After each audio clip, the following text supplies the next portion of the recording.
Good morning. Well, at least it is for me. My name's Sylvain Chamberlain. Um, I took my vows as a Buddhist monk in 1988, so I've been studying Buddhism for 27 years. Um, Everything I'm talking about in these videos and what I'm going to start to tackle today um, is a result of my study, meditation, advice, um, mostly study, and Buddhism is that. It's mostly study. I have a deep appreciation in my own life for scholarship in anything that I tackle. Um, I am a Nichiren school Buddhist, but I don't belong to any particular Nichiren sect. Um, because I have a love of science and mathematics, and my discovery that Buddhism and quantum uh, are different languages about essentially the same thing, um, I label, if we need a label, my particular teachings or my elucidation on the teachings, the quantum life school of Buddhism. But it is a Nichiren lineage. By that I mean, the Buddha taught over 50 years of his lifespan, and he taught to the capacity and the time of the people he was dealing with, um, which means kind of like when we go to school, we learn in stages. We don't uh, first hear about math and then dive into physics. We learn how to add and subtract, and we do our multiplication tables. We learn how to divide, and then we learn about fractions, then we learn about algebra, and so on. Buddhism was taught in much the same way. And there's a tremendous amount of scholarship throughout the last 2,500 years about, and this is one of the things I find fascinating and wonderful about Buddhism, is that it's not a static, there's no deification, there's no just believe it without evidence. Buddhism is a study of reality and what's observable as fact. And it's a deep concentration on the nature of things, of everything. Lucretius did the same thing in Greece, and came to some very similar conclusions. The reason I say all this is because you'll hear about the Pali Canon, or the Theravada school, or the Visappana school. These are all chunks along the way of the teachings of Buddha. In other words, it would be very similar to saying, well, um, once I learned algebra, I didn't need to learn any more math. I got it. Once I got to algebra, I understood math, um, which is which is unfortunate, because you're missing out on a much greater, bigger picture. That once you get past algebra, geometry, into trigonometry, and then physics, and then calculus, well, that's a whole nother school, because it built upon the earlier teachings. It didn't invalidate them. If it invalidated anything, was that what you thought were absolute truths here are actually mutable, and there are new things to shoot for here, until you get to the ultimate teachings that he taught in the last 8 years of his life. This is not my opinion, although I agree with it. I follow the scholarship through Nagarjuna, who was a tremendous, he really dug into certain just specific concepts of Buddhism, specifically Anatman in the Madhyamika, talking about self and the nature of self and no self. And then there's Vasubandhu, who later on in our millennium said, elucidated a great deal about the nature of the composite elements that make up a human being, in the view of Buddhist science, really. Then there was the great reorganizing in the 6th century by Chi or Chiche or Tendai, um, who went through all these teachings that were going all over Asia and everywhere, and saw that some of them were being diluted by for power reasons and emperors and so forth, and cut away the stuff that wasn't essential Buddhist teaching, and put to get formalized a very clear structure of how the Buddhists taught in stages, and you could identify which suttas or sutras belonged to which stage. And then following him, people like Saicho and Dengyo, all the way up to Nichiren. These are tremendously involved scholars who desperately wanted to understand to the nth degree uh, what the Buddha was saying, so that there could be no misconception, no uh, extraneous ideas that would float in and influence the crucial knowledge and observation that the Buddha made. So, having said all of that, that's why the lineage is important, and that's why I want to tell you up front that I'm a Nichiren school Buddhist, and when I say that, I'm invoking that lineage all the way back to the actual man, Siddhartha, the Buddha, the living Buddha, or the historical Buddha, if you will. All right, so all that out of the way, what I want to start to tackle is many things, because they're all interrelated. But I'm going to try to start. I'm going to try to start small, because all of this in Buddhism, everything builds and builds and builds, just like I was explaining in math. I hear the word compassion all the time. I hear you. I'm sure you've heard it all your life. And language is a funny thing. It mutates to the service of whoever is using it. Very basically, compassion, maybe not basically, maybe you have a different impression of what this means, but compassion generally is having empathy or empathetic feelings or consideration for the situation others around us are in. Um, and that sounds simple enough. It gets diluted. Well, I feel sorry for you, but that's not really compassion. So that's why I thought, let me take that apart today and let's talk about that. And that will lead us into a broader discussion about the 3,000 realms in a single thought moment, and a very, very deep uh, understanding of the nature of things and how our mind works, a critical component of the ultimate teachings of Buddha, um, which are contained in the Lotus Sutra. But again, uh, everything in Buddhism is a guide. There's no assertion in Buddhism that this is it. There's only the assertion that this is the way. Buddhism is about a way to get to the truth. And the reason for that is, um, let's talk about feelings for a moment. I hear people saying, well, you hurt my feelings. I got my feelings hurt. Where do feelings come from? And why do they get hurt? First off, let me say that nobody can hurt your feelings. Nobody. Your feelings arise within your mind, and they're completely yours. And if they arise with a compound, which we'll get into, of things that make you feel bad in some way, that's yours to control. That's nobody else's. There may be people who will say things and you will take them. You know the saying, take offense? It really means that you're taking it.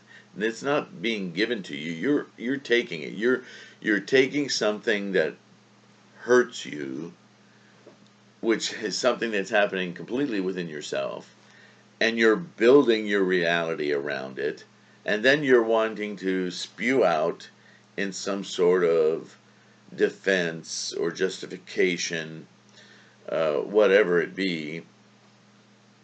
Uh, and what we're really talking about, I think you've already identified it. If you understand the feelings are all yours, that nobody can do anything to them except you, what we're talking about is our ego.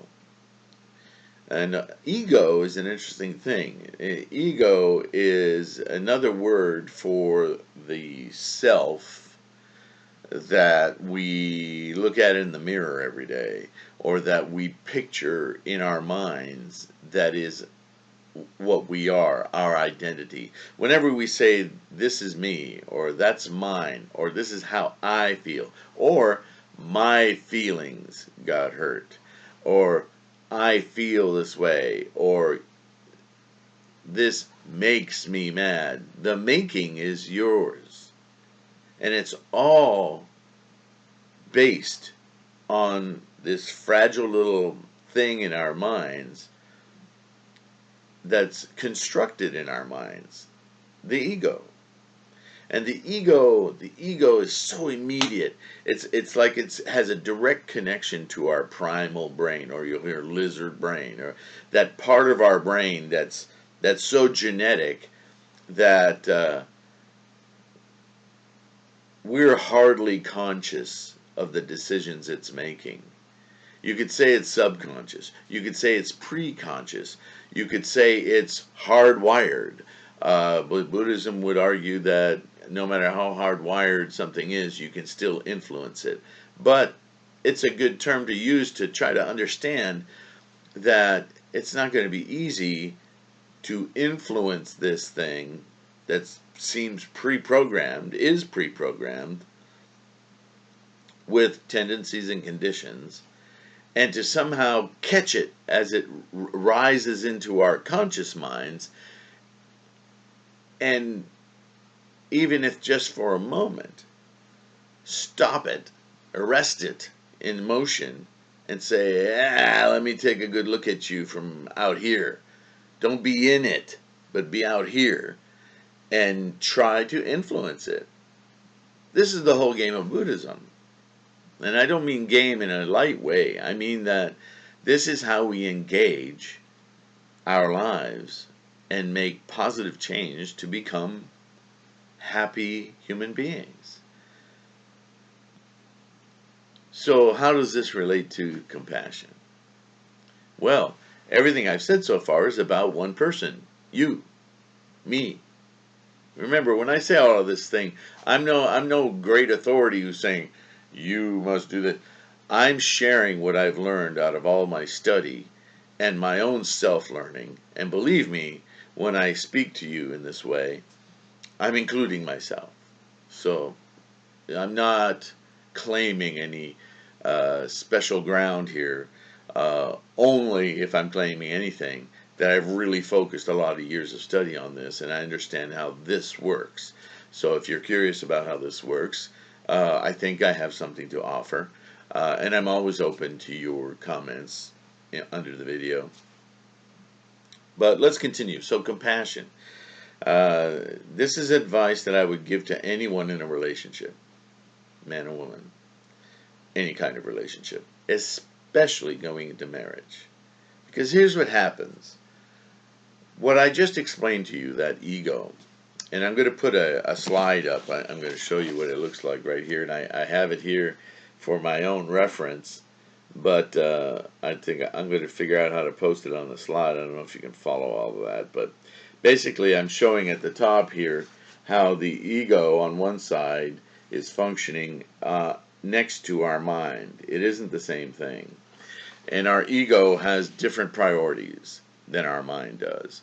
Our mind is capable of cognitive reasoning, of being aware of what's going on around it.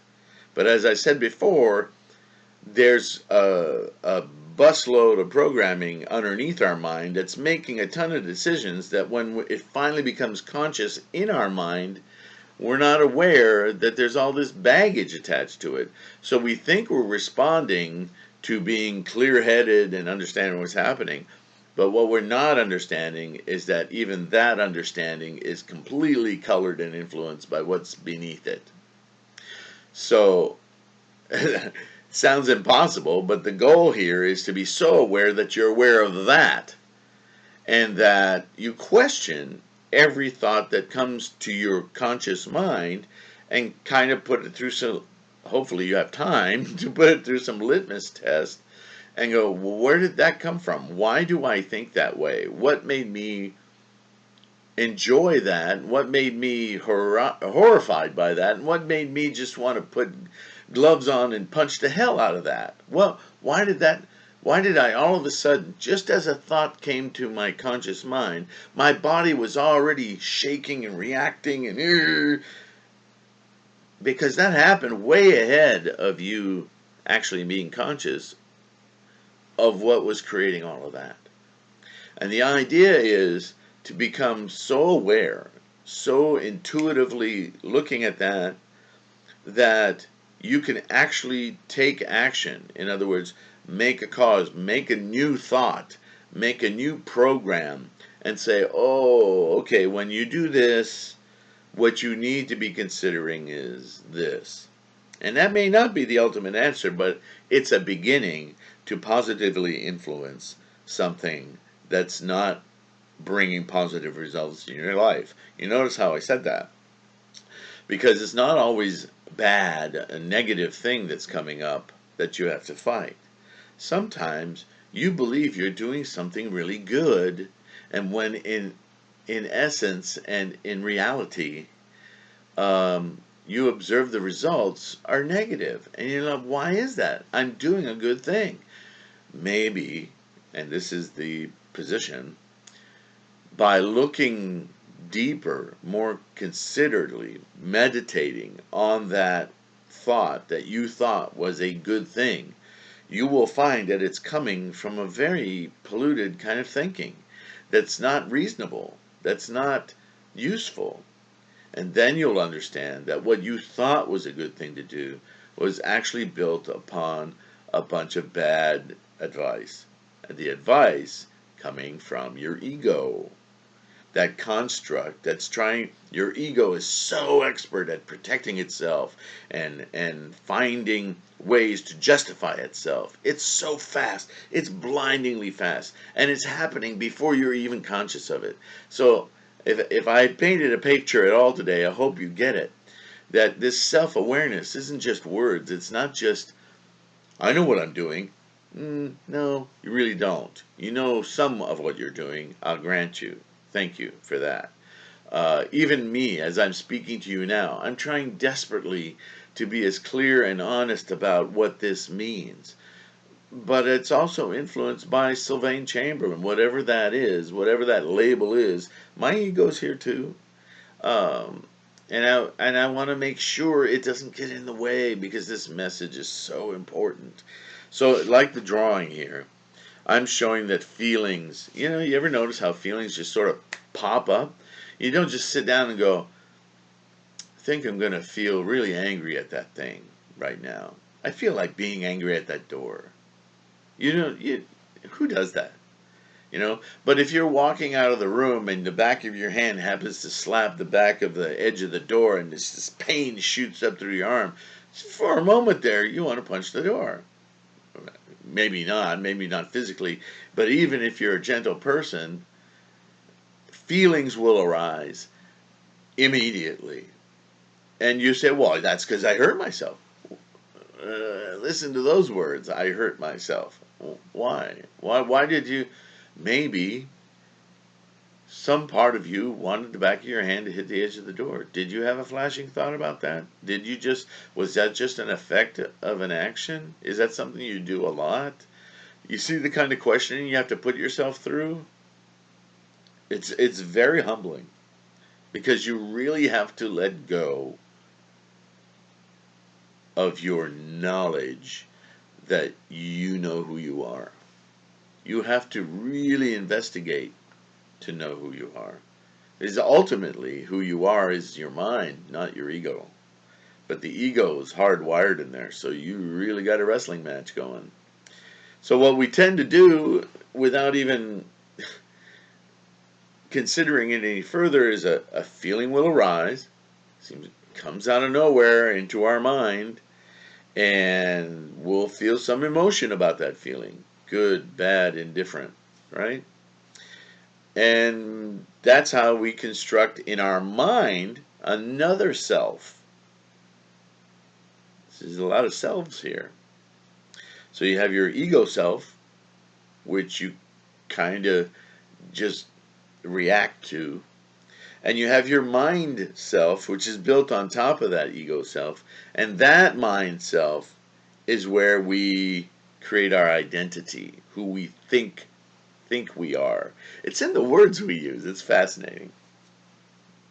But what happens is when we take action from the ego route through our feelings and emotions, we're kind of at we're vulnerable. We're leaving ourselves open for any consequence. Sometimes the consequence seems good. Oftentimes it's just fallout. Some good, some bad. Sometimes it's just bad. Sometimes it leads to greater conversation, and now we're back to relationships.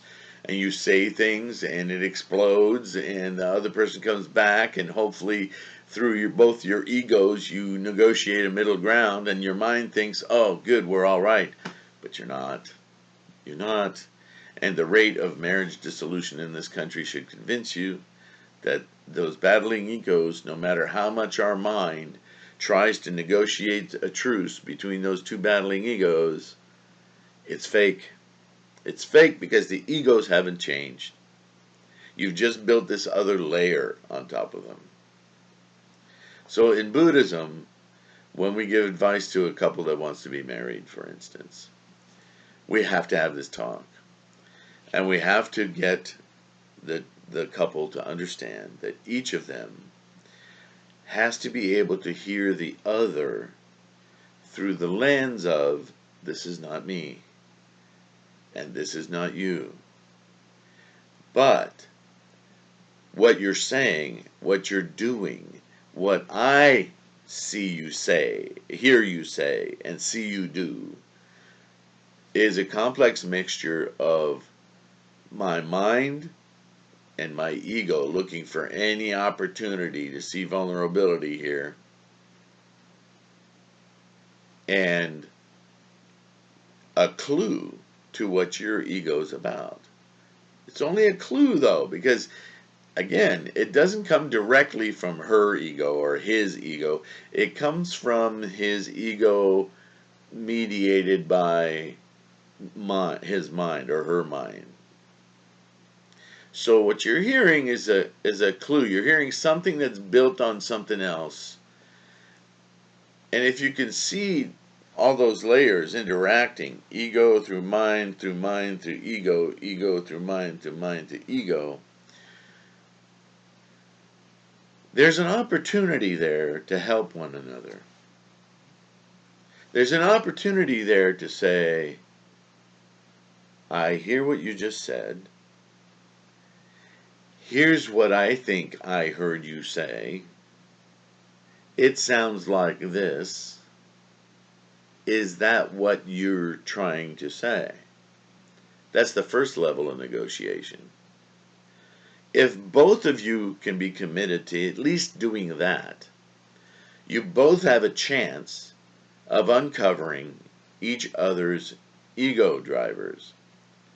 But I'm going to tell you, that takes commitment. That takes a constant awareness that this is the game that's being played.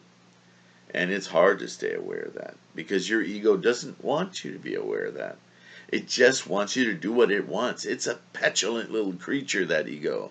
It will not accept defeat. It will not accept contradiction. And it will not accept change. But you're a human. You have a huge mind capable of this whole world. And think of this. As important as your worldview is, and I mean me too, all of us, there are right now about 7 billion of us. I don't know if you can even fathom that. There's 350 million people in the United States. That's about a third of a billion. A third. Now multiply that by 7. It's just unfathomable how many people. But remember this, each single one of those people, and we're only talking about humans now, we're not talking about all the other life forms, just humans. Each one of us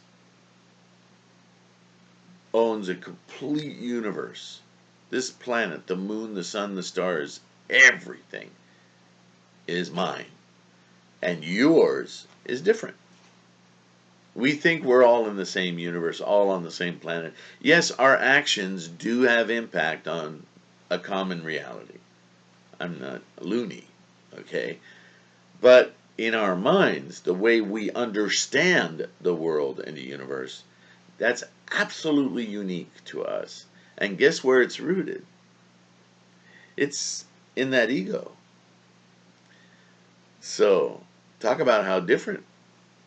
Talk about how minuscule your world is compared to 7 billion competing worlds, universes.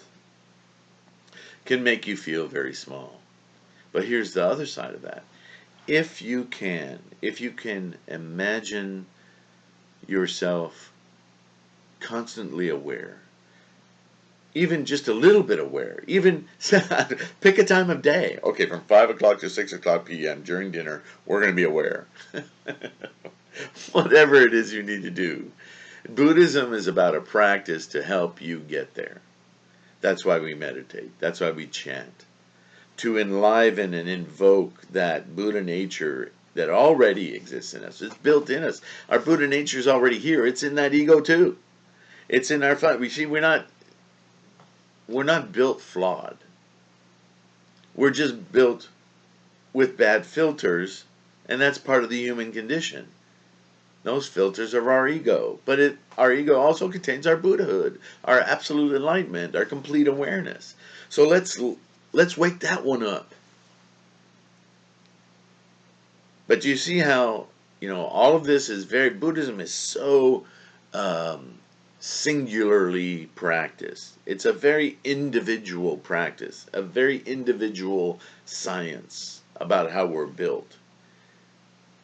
And if you've heard the term Hinayana, small vehicle, early teachings of Buddhism were all about trying to grasp that idea alone. It's huge. But as you move on in the teachings to Mahayana Buddhism, if you go from trig to physics to quantum to cosmology, then it really gets tough. Because if you grasp just a little bit what it's like to watch your own pre-conscious ideas come into consciousness and arrest them and go, okay, we're going to analyze you. I can do that better. Oh, that's really nice. I need to keep. That's a keeper. That one's got to go. And if you can master that, forget master, just work on that. Add the complexity of now not only working on your own, but accepting a partnership with another human being to do it together, for each other, with ourselves. That's a lot of work. And that's why relationships are so tough. Because we very seldom spend any time thinking this way about our relationships. Our relationships are all about immediate gratification, all about our ego. Like Buddha likened it to a monkey. There's a lot of monkeys in India. And monkeys they don't know what they're doing 1 second to the next. They're jumping from branch to branch, hanging this arm, hanging upside down, throwing banana in their face, throwing their poo at somebody. They're all over the place. So the Buddha used that example to try to get people of his time to understand calming that monkey down, trying to get it not only calm, but to pay attention to what I'm saying to it. That's huge. That's almost unfathomable. Well, that's the battle we have, just ourselves, with our own ego. How many times have you said something with your feelings and your emotions, and it's just blah, and your conscious mind is going, you're going to say that. I can't believe you actually came up with that. There it goes. It's in the air. You said it. And your conscious mind is going, oh no, what are you doing? Right? How many times is that? I know it's happened to me. And then we got to backpack. I'm sorry, I didn't mean. Oh, and your ego is going, why are you apologizing? I so believed in that. And your conscious mind is going, you're making my stomach turn and it hurts, but I have to take this back and shut up. Even without knowing it, our conscious mind is trying to retrain our ego. Unfortunately, it's too late. Buddhism is about getting there before the train leaves the station. It's like in martial arts. There's a theory in martial arts of watching your opponent. And I don't mean to make this a fight, but it can feel like a fight. The idea is that when your opponent commits to a movement, you see it and you move more quickly than your opponent with a response. It's called leave late, get there early. There's different ways to say it, but do you know what I'm saying? Leave last, get there first. Because if you leave last, you'll have the benefit of seeing the commitment of everything else. Now move so quickly that you can intervene before it can complete the opposition. It's very similar to the battle that our conscious mind has to play with our inner lizard brain, monkey mind, ego.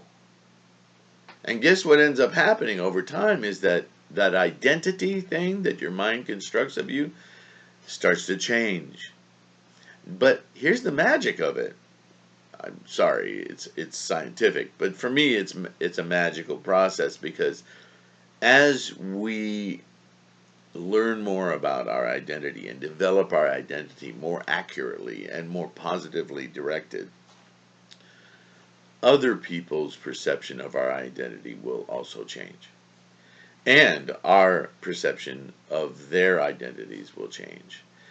And if you can focus this way just on the one intimate relationship you have, even if it's just yourself, you will begin to see other human beings, people you don't even know, that are just walking past you in your environment.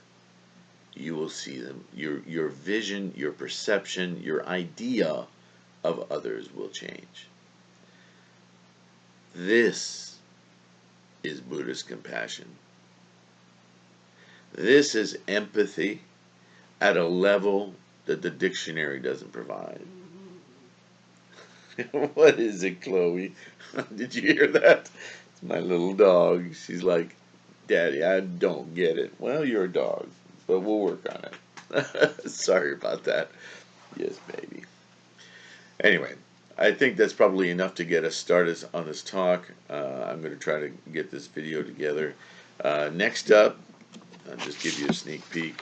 We're going to delve even deeper into what our perception is about and how that works. Okay? And I'm going to use, you see, E equals MC squared in there. We're going to talk about nomina and phenomena. But I think, all of that is actually just derivative of what we talked about today. I'm including you in this conversation. I'm going to talk more about it because it's maddeningly complex as it is simple. Be hyper conscious of your thoughts as they're forming, as they're acting, and stop them and consider them. You could say this is a description of meditation. You may just have to find some quiet time and sit and pick a thought, pick a decision you made today, pick a decision you're thinking of making, and just ponder it. Ponder it, why it exists, why it feels good, why it doesn't feel good. One thing's for sure, and this is a tool for your daily life. Anytime you can identify that you're taking action, and action means words, it means thoughts, and it means physical movement. Words, thoughts, The moment you take an action, if you can identify that the motivator for that action is emotional, it belongs to some sort of group of feelings, then you're on the right track, because you're identifying that your ego is pushing this, not your mind, not your clear Buddha mind. Something else is pushing you. And that should upset you. It should upset you that something else is driving the apple cart, not you. It should upset you that your ego is making your decisions for you instead of your conscious mind. We need to reverse that. We need the conscious mind to go, quiet down. Here's a banana. Shut up. Okay, what's really going on here? See, that's real happiness. That's what Buddhism is about. It's about leading a life of consciousness, of your mind properly influencing your actions, not your ego. Does that make sense? I hope I brought that down. Anyway, I hope that helps you. It helps me to talk, and I could talk about this 1,000 times and it would come out. None of these speeches, none of what I talk about is scripted. I like it that way because I can catch my mind in the act. It helps me test myself and program myself. And I just feel like if I write this stuff down and then I start to read it, my ego is going to be jumping all over that thing and taking it apart. And then I'm going to say things that are going to be influenced by something else. And it won't be genuine. And I want this to be genuine. Buddhism is a person-to-person dialogue. And I'm kind of violating that by doing it in a video. But it's so important to get this information out. So I'm trying to make it as person-to-person, me and you, as I can. So I'm showing you my raw, unedited self. Anyway, I hope you have a really, really great day. I must stop on that, and we'll see you next time. Thanks for listening.